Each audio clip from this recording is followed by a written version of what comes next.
سلام مجدد، امیدوارم حالتون خوب باشه. توی این قسمت پرونده این مفاهیم حیاتی توی فارکس رو قرار با هم ببندیم و بعد بریم برای قسمت‌های بعدی، مطالب بعدی رو با هم دیگه بیشتر یاد بگیریم. خب، مفهوم بعدی که باهاش سر و کار داریم چیزی هست به نام لات. خیلی سربسته، حالا معنی سادهش اینه که لات واحد اندازه‌گیری توی بازار فارکس. والیوم رو با لات مشخص می‌کنیم.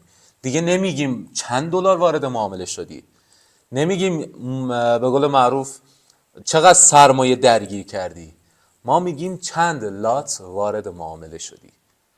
لات قضیهش از کجا به وجود اومدن؟ خب یک استانداردی رو برای فارکس تعیین کردن که گفتن آقا یک لات برابر با 100,000 واحد اون ارز، واحد اون جفت ارز پایش.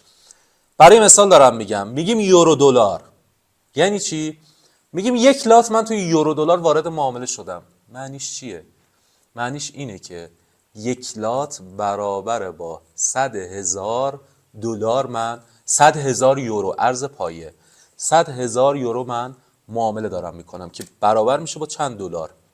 اوکی دیگه ما اینا رو حساب کتاب نمیکنیم. من 100,000 یورو دادم، اینقدر دلار گرفتم.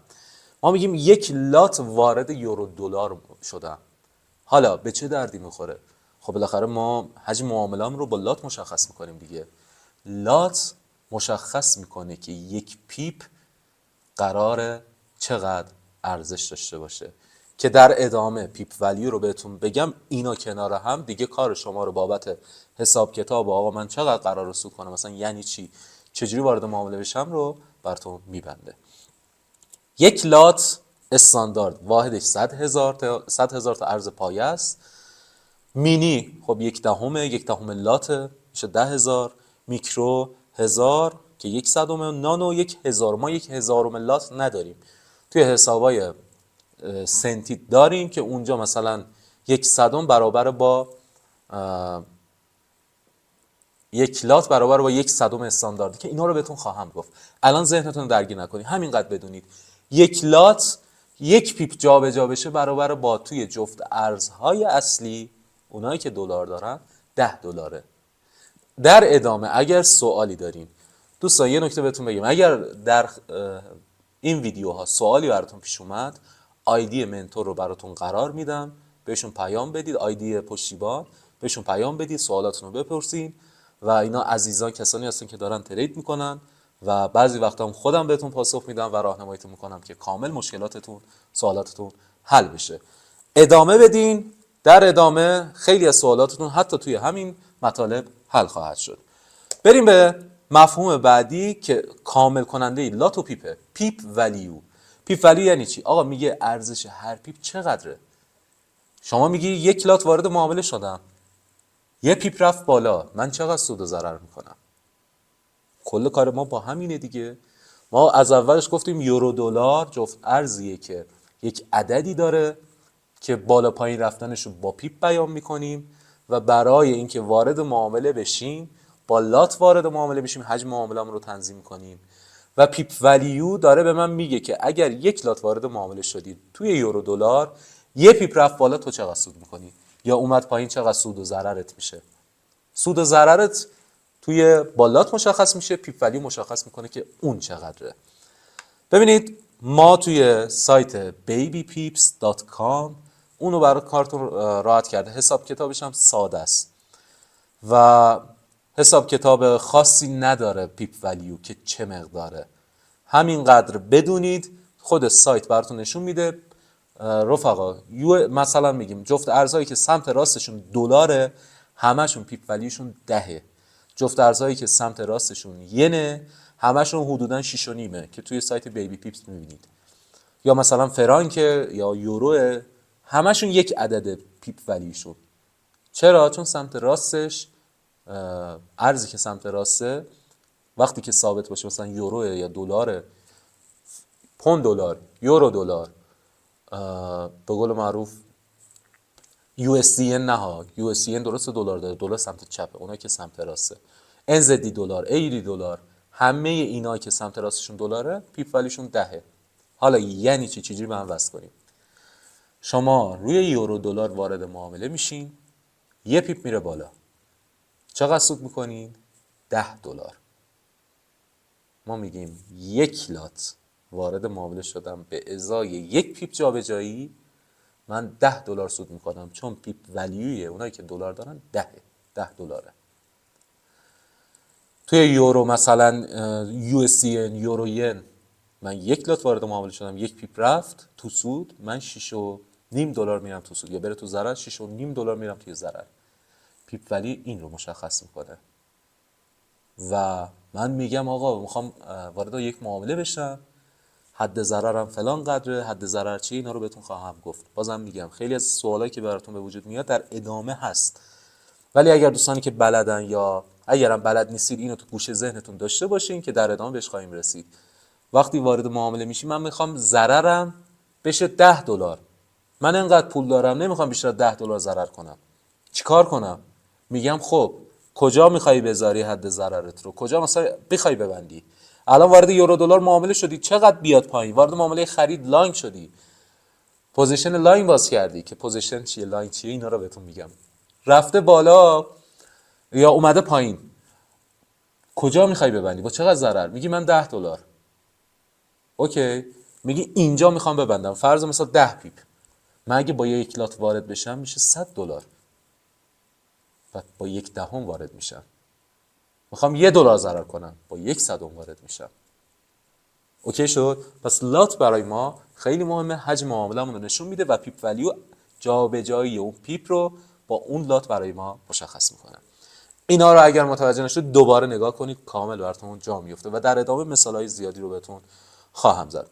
اسپرد چیه؟ اسپرد تفاوت بین قیمت خرید و فروش توی یک جفت ارزه. ببینید برای مثال این یک ارز یورو پوند، یک جفت ارزی ما داریم یورو پوند، یورو جی بی پی. یک عدد سمت چپ توی بروکرها وقتی میخواید وارد معامله بشین 2 تا عدد بهتون نشون میده. وقتی میخواید بخرید یک عدده، وقتی میخواید بفروشید یه عدد دیگه است. اختلافشون خیلی کوچیکه. و ببینید اسک پرایس میشه قیمت خرید سمت راستیه، بیت پرایس قیمت فروش سمت چپیه. من میخوام وارد معامله سل بشم، وارد معامله پوزیشن شورت بشم. شورت چیه؟ اینا رو بهتون خواهم گفت. میخوام وارد معامله لانگ بشم، اگر میخوای بخری باید راستیه رو بزنی، اگه میخوای بفروشی باید به قیمت چپیه بفروشی و این دوتا اختلاف دارن. اون اختلاف کارمز، بهش میگیم اسپرد، کارمز بروکره. بروکر میگه آقا من یک سیستمی رو در اختیارت قرار دادم بتونی معامله کنی، باید یه کارمزدی هم به من بدی دیگه. کمیسیون هم داریم ما، کامیشن توی بروکرها، توی پلتفرم‌ها، اونم قضیه‌شو رو بهتون خواهم گفت، تفاوت داره. اما این اسپرد کارمزدی که بالاخره باید بپردازید. توی بعضی از بروکرها کمه، توی بعضی از بروکرها زیاده، که این یکی از پارامترهایی که برای ما مهمه توی انتخاب بروکر. پس اسپرد اختلاف اون دوتا ارز، دوتا قیمته. اینجا نگاه کنید 10.37 10.39 بهتون چی گفتم؟ عدد چهارم پیپه. 9 منایف دو پیپ اختلاف دارن، درسته؟ پس این 2 پیپ میشه اسپرد ما. اگر من با 1 لات وارد معامله بشم چقدر میشه؟ فرض مثال بگید اصلا یورو دلار این 10 بود دیگه، 1 لات 2 پیپ جابجایی چقدر میشه؟ $20. پس من با $20 ضرر شروع میکنم به عنوان کارمزد. مورد بعدی لورج چیه؟ لورج اهرم مالیه که بروکر بهت میده که بتونی باهاش معامله کنی، حجم معاملات بزرگتری رو انجام بدی. آقا پس دمش گرم بروکر خیلی داره خیر میرسونه؟ نه، همچین چیزی وجود نداره.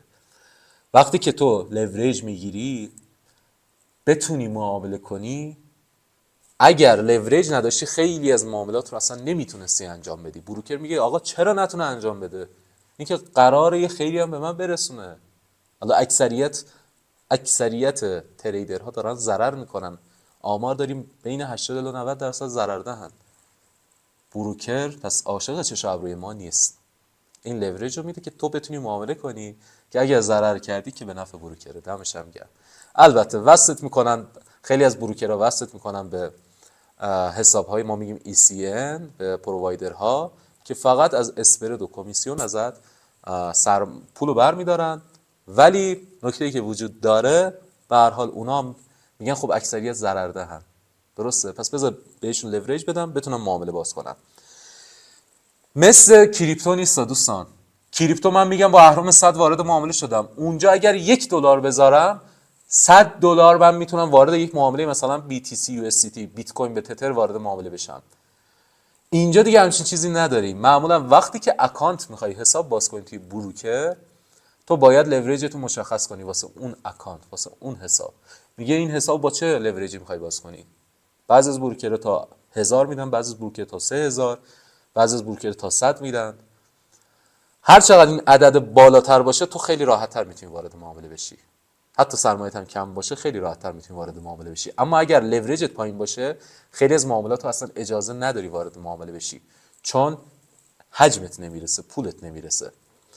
مثل چی؟ من این رو در ادامه ویدیو میریم روی تخته بهتون توضیح خواهم داد که چطور لورج حساب کتاب میشه.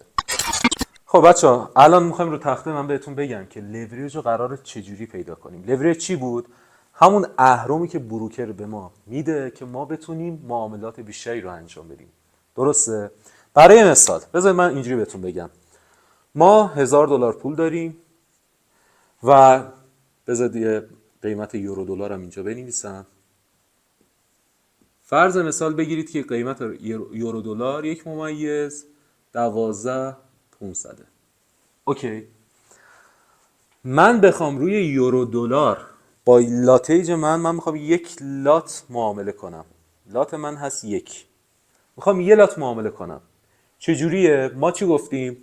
گفتیم که هر لات برابر است با 100,000 واحد. من میخوام 1 لات یورو دلار بخرم، یعنی باید برای اینکه 100,000 تا یورو بخرم چقدر باید دلار بدم؟ پول من با دلار دیگه. اون معامله‌ای که قراره انجام بدم پولم رو توی بروکر با چی شارژ میکنم؟ با دلار. درسته؟ من میخوام 1 لات معامله باز کنم. 100,000 تا من یورو میخوام. یورو به دلار قیمتش 1.12500. پس من 100,000 رو ضرب در 1.12500 میکنم. میشه چند؟ میشه $112,500. من اگر بخوام 1 لات روی یورو دلار معامله کنم باید $112,500 بدم. آیا همه ما $112,500 رو داریم که بتونیم 1 لات معامله کنیم؟ نه. پس چرا خیلی دارن 1 لات معامله میکنن؟ اینجا اهرم میاد وسط. بروکر میگه ببین تو میخوای 1 لات معامله کنی روی یورو دلار، اوکی، من بهت اهرم میدم. تو نیازی $112,500 داشته باشی. $112,500 رو تقسیم بر اهرم میکنم. اهرم ما چنده؟ بروکر من انتخاب کردم اهرم 1000 میخوام معامله کنم. میشه چند؟ میشه 112,500. یعنی من اگر بخوام با 1 لات با اهرم 1000 معامله کنم کافیه $112,500 داشته باشم. مابقی رو بروکر به من میده. حالا متوجه شدین؟ اما نکته‌ای که وجود داره چی گفتم بهتون؟ ما گفتیم آقا اصلا ربطی به لورج و سرمایه ما نداره. یه نفر سرمایش $1,000,000، یک نفر سرمایش $200. هر دو نفر اگر 1 لات روی طلا روی یورو دلار بخوام معامله کنن به ازای 1 پیپ جابجایی $10 سود و ضررشونه. حالا من $112,500 دارم با 1 لات وارد معامله میشم. این 1 پیپ بیاد پایین بشه، بذارید اینجا بنویسم، یورو دلار قیمت جدیدش میشه 101,12,490 پیپ. این بود دیگه رقم 4. 1 پیپ اومد پایین، ضرر چقدر میشه؟ منفی. من فرض مثال یه خرید انجام دادم، وارد این که قیمت قراره بره بالا، من $10 ضرر میکنم. $10 برای کسی که $112,500 داره عدد خاصی نیست. سود و ضرر ما با هم دیگه یکیه ها. سود و ضرر من با این شخصی که لورجش یکیه و لورج من 1000 یکیه. اوکی، هر دوتامون 1 پیپ جابجا میشه $10 سود و ضررمون میشه. اما $10 برای این شخص کجاست؟ برای من کجا؟ برای من میشه حدوداً 10%. برای این شخص اصلا 1% هم نمیشه. حالا متوجه شدین؟ به همین دلیله که بروکر بهت لوریج میده که تو بتونی معامله کنی و خیلی راحت‌تر بتونی پولتو از دست بدی. اما در مقابلش اگرم سود کنی، این $10 سود میکنه 1 پیپ، شما هم $10، شما 10% سود میکنی، 1% هم سود نمیکنه. این میشه قضیه لوریج. پس با توجه به این موضوع میتونید لوریج اکانتتون رو انتخاب کنید. خب بریم بعدی.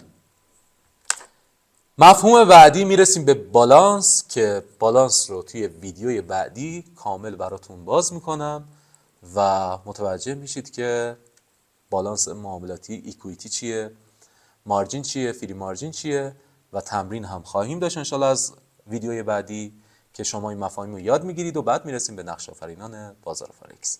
با من همراه باشید.